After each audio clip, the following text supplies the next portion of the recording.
Mrs. Mead. Hopefully this time the phone won't ring, but if it does, we'll just pause. Poking and prodding. The lady comes again. She brings an animal doctor with an awful smell and a dangerous-looking bag. He spends an hour with Ruby, poking and prodding. He looks at her feet, her trunk. When he's done with Ruby, he enters my cage. I wish I could hide under knot tag like Bob. Instead, I do a nice, loud chest beat, and after a moment, the doctor retreats. We're going to need to put this one under, he says. I'm not quite sure what he means, but I strut around my cage feeling victorious anyway. No one asked me to paint today. No one asked Ruby to perform. There are no shows, no visitors, unless you count the protesters. Max stays in his office all day.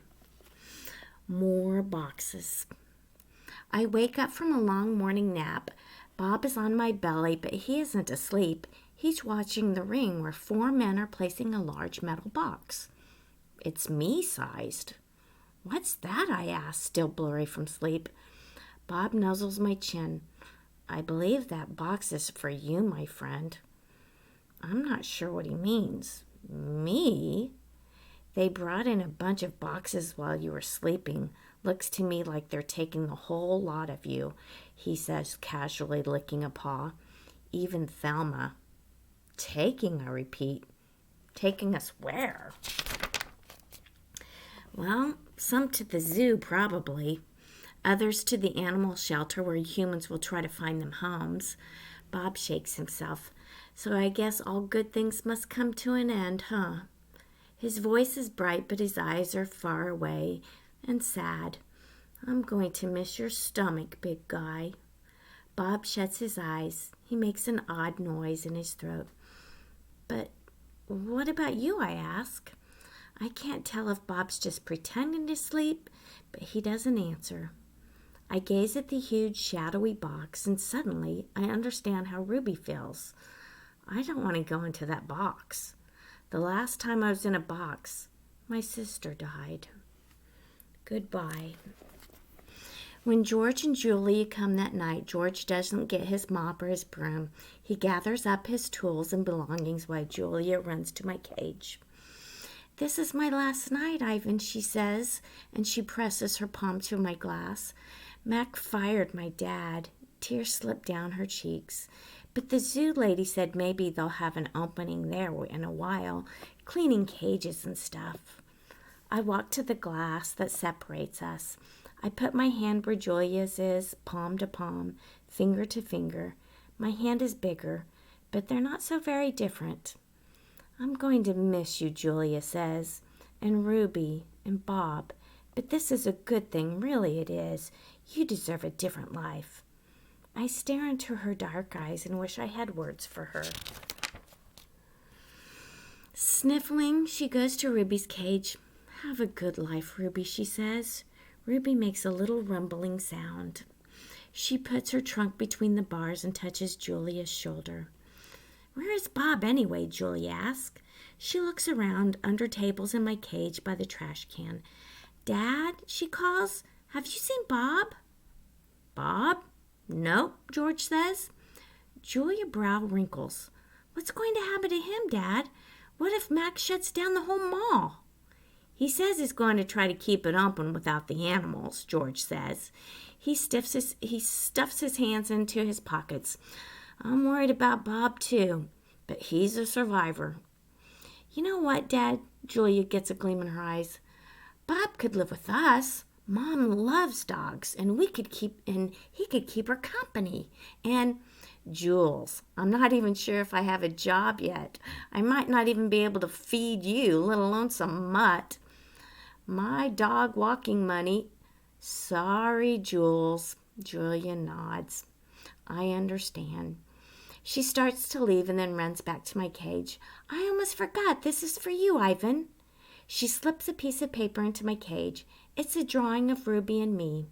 We're eating yogurt raisins. Ruby is playing with another baby elephant, and I'm holding hands with a lovely gorilla. She has red lips and a flower in her hair. I look as I always do in Julia's pictures like an elegant fellow, but something is different about this drawing. In this picture, I'm smiling. Click. The door of my cage is propped open. I can't stop staring at it. My door. Open. The giant box has been moved and it's open too. The humans have pushed it up against my doorway. If I walk through my door, I enter their box. The zoo lady whose name is Maya is here again. Click. Yogurt raisins. Click. Tiny marshmallows. Clip. Click. Ripe papaya. Clip. Apple slice.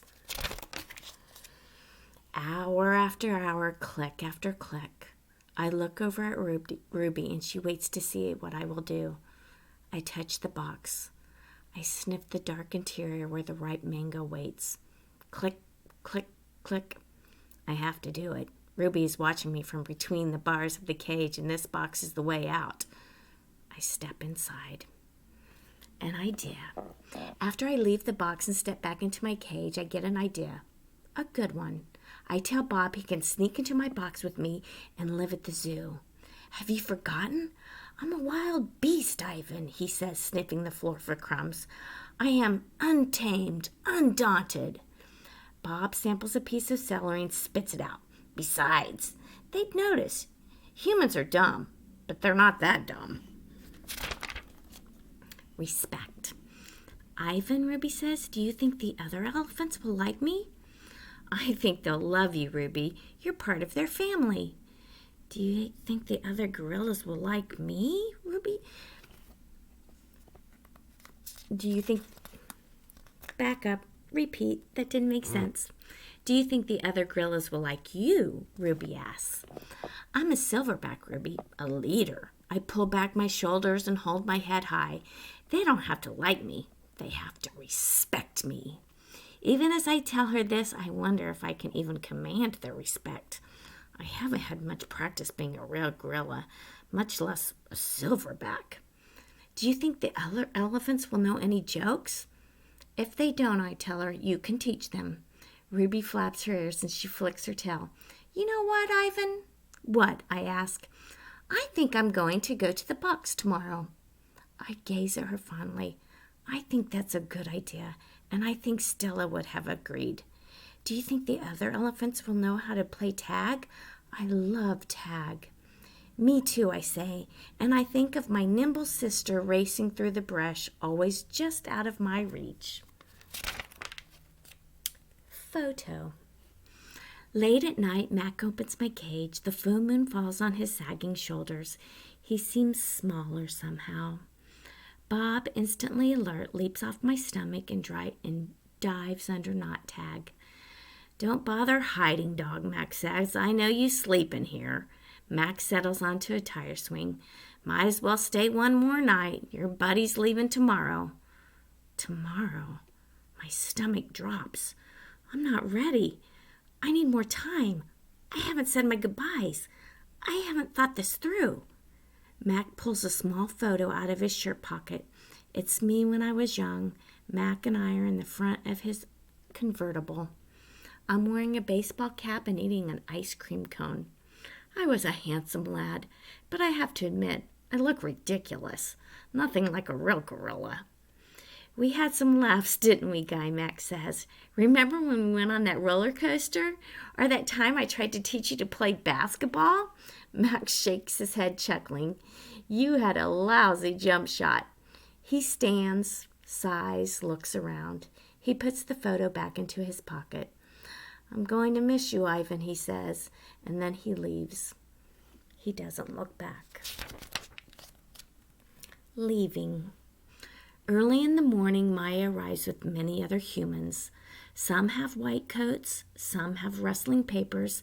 They are hushed, busy, determined. Ruby enters her box first. I'm scared, Ivan, she calls from inside the box. I don't want to leave you. A part of me doesn't want her to leave either, but I know I can't tell her that. Think of all the amazing stories you can share with your own new family, I say. Ruby falls silent. I'll tell them your elephant I'll tell them your elephant joke, she says after a long pause. The one about the refrigerator. I'll bet they'll like that. And be sure to tell them about Bob and Julia and me. I clear my throat. And Stella. I'll remember everyone, Ruby says, especially you. Before I can say any more, they roll her cage out to a waiting truck. It's my turn. Bob is hiding in the corner behind my pool. The humans don't even notice him. While they're busy making sure my box is ready, Bob sneaks over. He licks my chin just in case there are any leftovers. You, I whisper, are the one and only Bob. I reach for Knot Tag. She is a limp tag without her.